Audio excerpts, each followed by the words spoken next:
তো হ্যালো বন্ধুরা, তো তোমরা কিছুদিন আগেই আমার ফোনে ভিডিওতে দেখেছিলে যে এই জমিটা পুরো 3 বছর বৃষ্টি না হয়ে পুরো যাচ্ছে তাই অবস্থা হয়ে গেছিলো, মাটি ফেটে গেছিল। তো এখন কিছুদিন পরে তার বর্তমান অবস্থাটা দেখো। জল উঠে কোথা থেকে উঠেছে, কি করে উঠেছে কেউ জানে না, কিন্তু জমিটা দেখো কতটা সুন্দর হয়েছে আর কতটা জল উঠেছে। আমি খুব একটা ভয়েস দিই না, তোমরা খুব ভালো করে জানো যে ভয়েসটা দিই না, তবে এই মিরাক্কেলটা তোমাদের সাথে শেয়ার না করলেই নয়।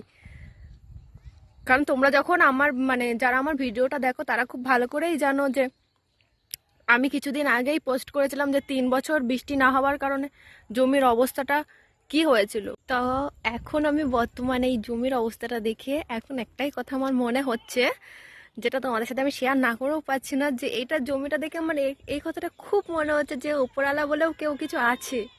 না হলে যে জমি পুরো ফেটে গেছিল, যে মাটির বুকে এক ফোঁটা জল ছিল না, সেই মাটিতে এতটা জল কি করে আসে, তাও এত বছর পর।